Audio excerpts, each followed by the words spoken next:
Bismillahirrahmanirrahim. Assalamualaikum warahmatullahi wabarakatuh. Perkenalkan, nama saya Reza Andarwati.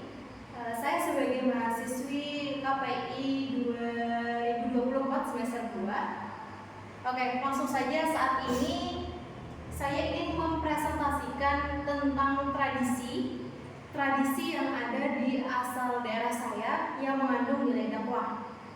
Sebelumnya maaf karena gambarnya kurang jelas mungkin ya, maaf banget. Nah, jatuh lagi, maaf teman-teman, maaf. Karena ini tidak pakai plester ya, jadi agak susah, agak sulit. Maaf banget karena terkendala perlengkapan alat ini mungkin ya, tidak lengkap. Oke, jadi langsung saja. Apa sih gambar yang saya tempel di papan tulis? Kira-kira tahu nggak? Ya nggak tahu lah, nggak mungkin ya tahu ya. Kan kita beda asal, beda daerah gitu. Kalian dari mana, aku dari mana, masa kalian tahu? Nggak mungkin kan ya? Oke, jadi langsung saja. Saya mau mempresentasikan tentang tradisi yang sering dilakukan oleh masyarakat Kalimantan Selatan. Oke, jadi tradisi ini biasanya disebut dengan tradisi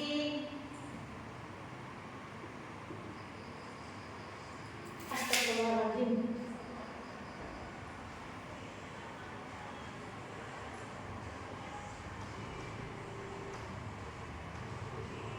Biasanya disebut dengan tradisi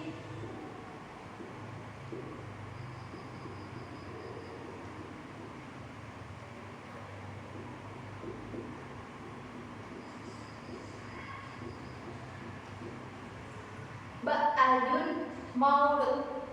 Tradisi ini biasanya disebut dengan tradisi Ba'ayun Maulud, yang mana tradisi ini selalu diterapkan oleh masyarakat Tapin. Masyarakat Tapin itu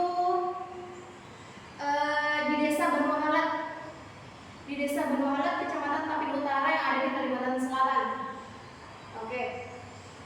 Jadi apa sih Ba'ayun Maulud ini? Oke ya.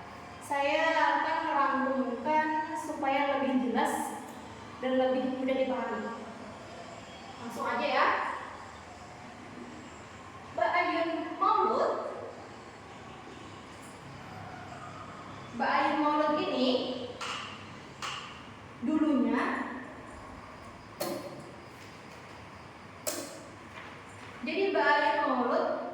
dulunya itu sebuah upacara adat peninggalan nenek moyang yang masih beragama Keharingan. Tahu tidak apa itu agama Keharingan? Nah, jadi teman-teman, di tempat saya ini enggak yang Kristen atau Katolik itu enggak. Memang ada. Tapi bagi suku pedalaman, terutama suku Dayak, pernah mendengar ya suku Dayak? Oke.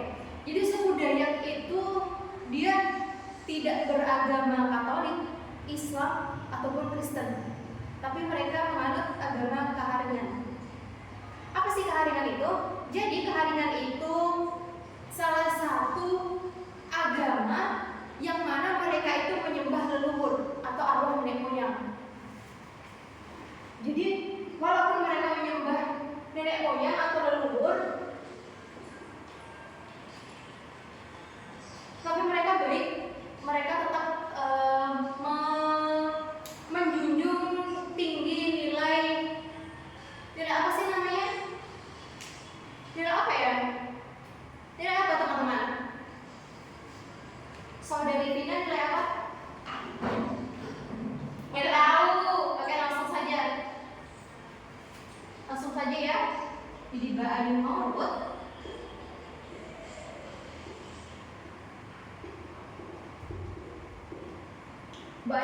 itu dulunya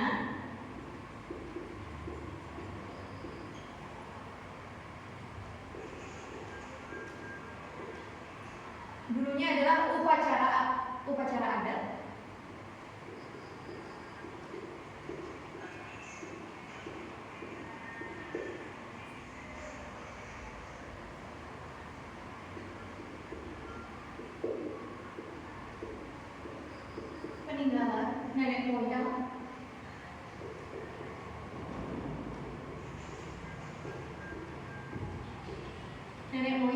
beragama keharian.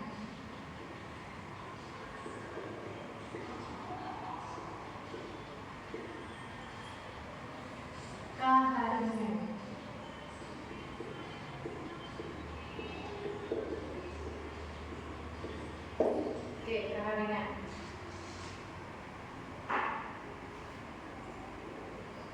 Jadi yang pertama, Bayang Maulud dulunya adalah upacara adat peninggalan nenek moyang yang beragama keharian.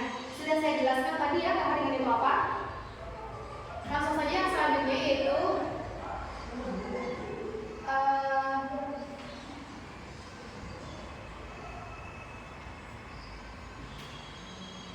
yaitu kenapa budaya ini bisa menyebar sampai ke berbagai daerah yang ada di Kalimantan. Jadi awalnya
jadi awalnya tradisi ini hanya dilakukan oleh warga yang ada di Desa Bernuhalat, Kecamatan Tapin Utara.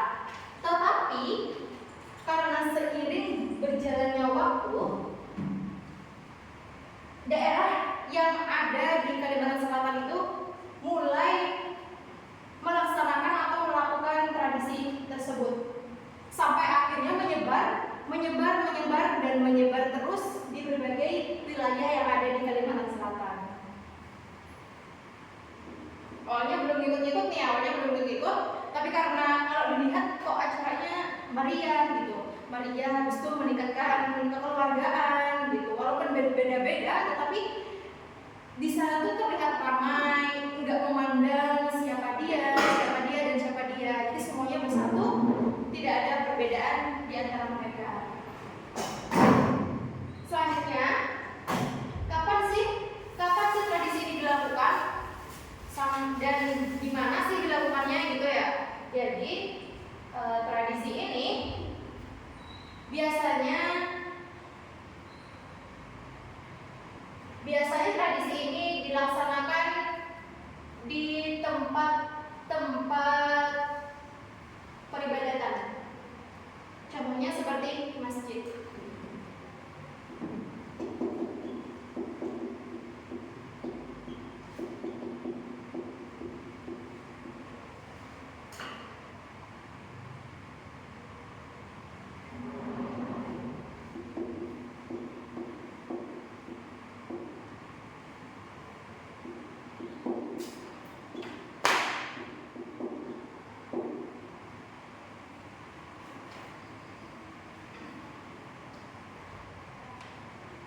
Jadi adat ini, tradisi ini biasanya itu dilakukannya di masjid. Buat apa? Jadi fungsinya, kenapa harus di masjid gitu? Jadi fungsinya itu supaya, ini kelihatan ya, ini gambarnya itu orang tua yang sedang mengayun anaknya. Anaknya itu beragam usia, ada yang masih bayi, ada yang umur 5 tahun, 7 tahun, bahkan ada juga yang sudah remaja gitu. Jadi fungsinya itu supaya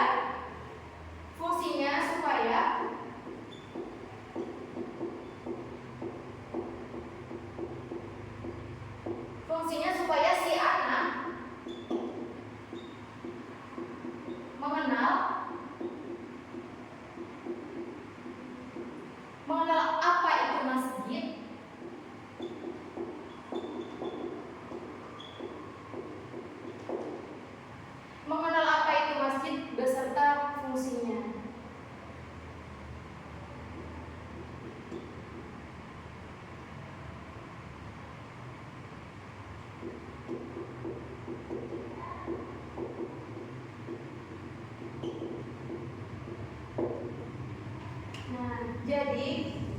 itu tidak hanya berfungsi sebagai tempat sholat aja, bisa juga sebagai tempat komunikasi, ceramah, habis itu intinya acara-acara keagamaan gitu.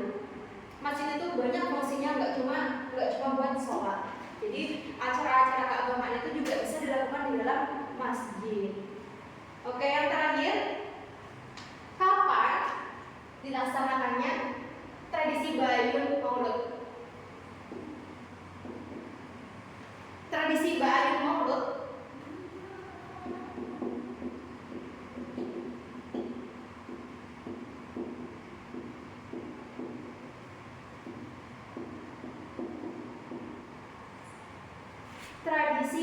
Maulud biasanya dilaksanakan pada tanggal 12 Rabiul apa kira-kira? Rabiul Awal. Karena apa? Karena pada bulan tersebut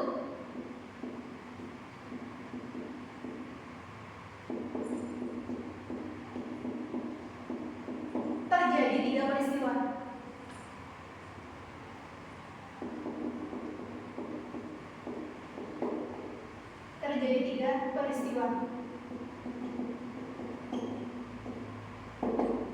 Apa coba kira-kira? Yang pertama itu adalah kelahiran Nabi Muhammad. Yang pertama, kelahiran Nabi Muhammad.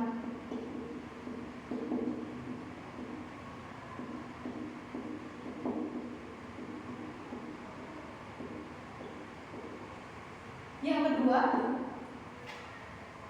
hijrahnya Nabi Muhammad dari Mekah ke Madinah.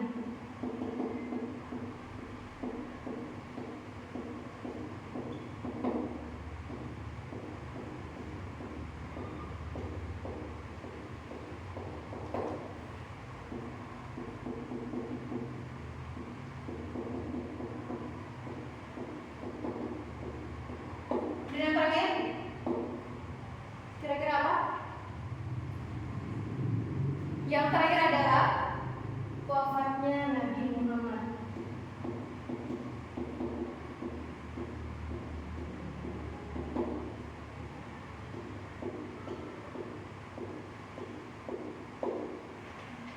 Wow sekali ya teman-teman ya.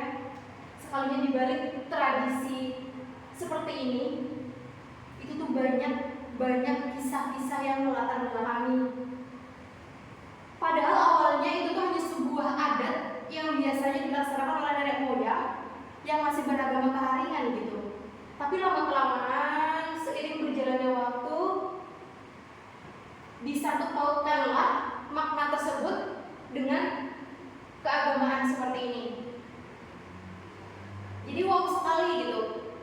Untuk kalian yang mempunyai tradisi-tradisi unik, itu jangan lupa dieksplor, jangan lupa dicari latar belakangnya apa, kisah di baliknya itu apa. Jadi kalian harus mencari, karena saya juga baru tahu gitu kalau misalnya di Kalimantan Selatan tuh ada yang kayak gini gitu ya.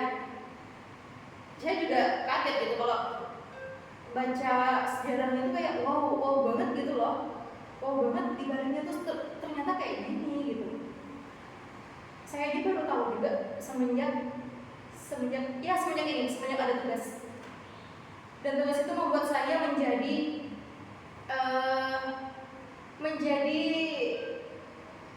tahu gitu ya, tradisi di Kalimantan Selatan tuh ini, di baliknya tuh ini gitu ya, latar belakangnya tuh ini gitu.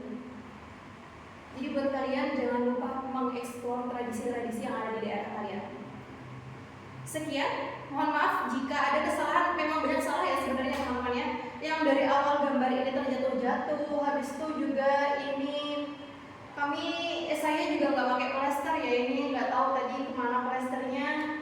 Habis itu mungkin tulisannya kurang jelas atau nggak bisa dibaca, tapi bisa aja. Maaf sebelumnya teman-teman jika kurang jelas atau bagaimana. Sekian, terima kasih. Wassalamualaikum warahmatullahi wabarakatuh. Pengen ngulang. Jepang.